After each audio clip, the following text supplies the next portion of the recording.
All right, let's jump right in. Today we're tackling a really fascinating question. In a country as diverse as India, how is family property handled? I mean, who gets what when it comes to inheritance, or marriage, or divorce? Well, the thing is, there's no single, simple answer. The rules can change completely depending on your community. It's this whole intricate legal world, but don't worry, we're going to break it all down. So, I mean, have you ever really thought about it? When a family goes through these huge life moments, who gets the house, the savings, the family land?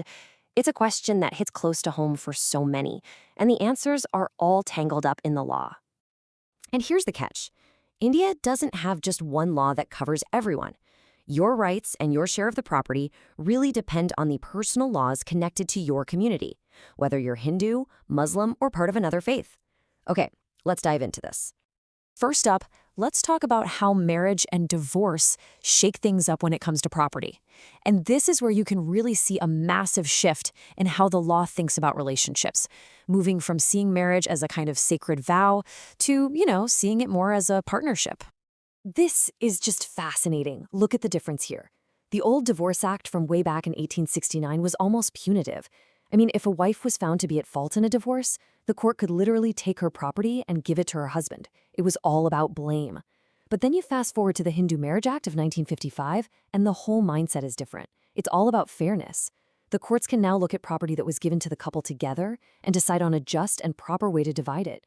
It's a total recognition that marriage is a partnership. So while divorce laws have gotten a modern update, inheritance, well, that's often a whole different ballgame, governed by much, much older traditions.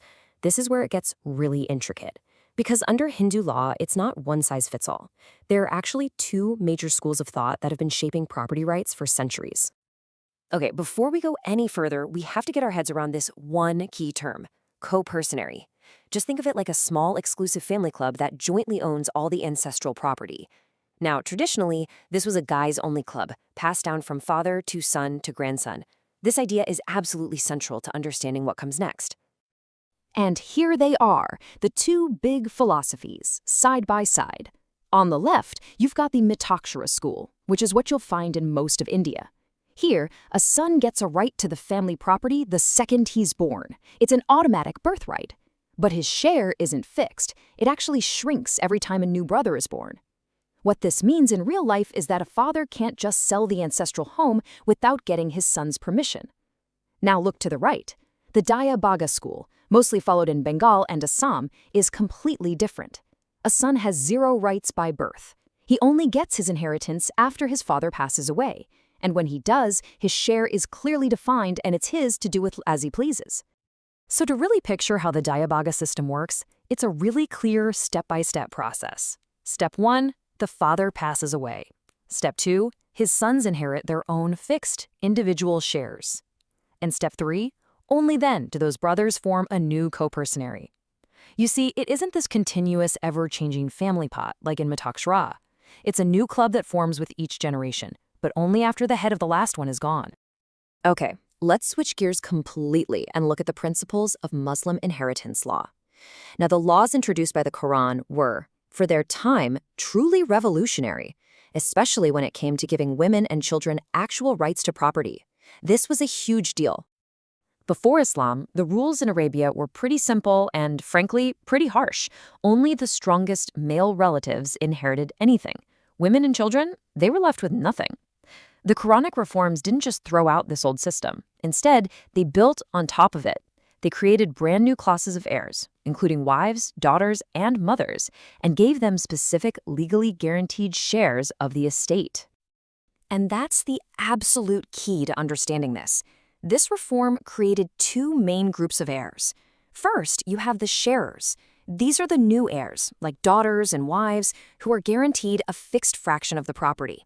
After they get their slice of the pie, whatever is left over, the residue, goes to the traditional customary heirs, who are now called residuaries. But, of course, it's not quite that simple. There are different interpretations. The Hanafi school, which most Sunnis follow, holds on to that old preference for male line relatives when it comes to dividing up the leftover property.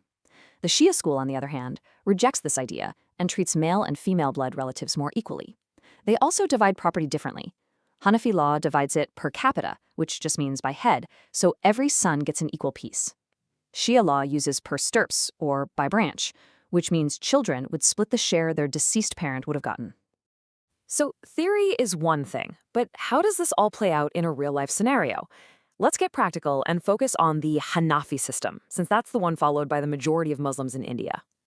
The Hanafi system sets up a very clear pecking order. It's a three-tiered system. First in line are the shares, people like a wife or a daughter, who get their legally fixed portions paid out right off the top. Then, if there's anything left over, it goes to the second group, the residuaries, who are usually the close male relatives. And only if there's no one in those first two classes does the property go to the third group, the distant kindred.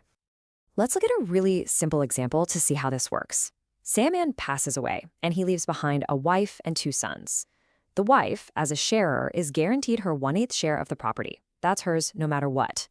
The two sons, as residuaries, then split whatever's left, in this case the other 7/8, between the two of them.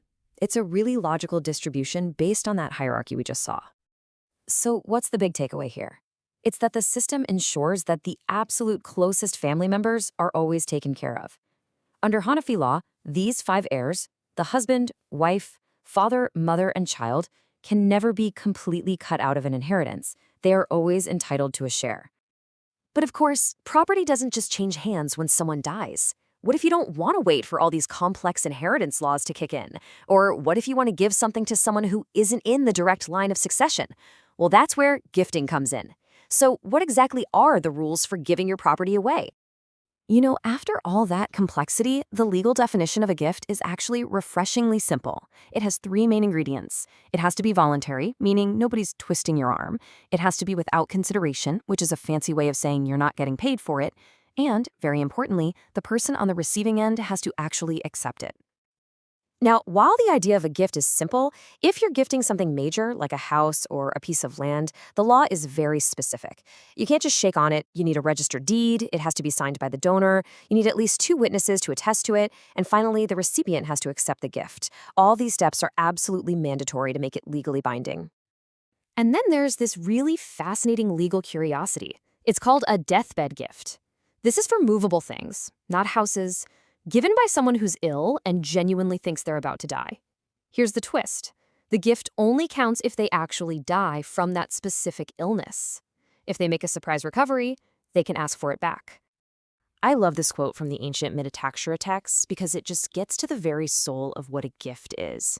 It's not just about giving an object. It's about you giving up your right to that thing so that you can create that same right for somebody else. It's such a simple but really powerful idea. And all of this leaves us with a big question to chew on. We've seen how these laws grew out of ancient customs and traditions, but our families and our societies are constantly changing.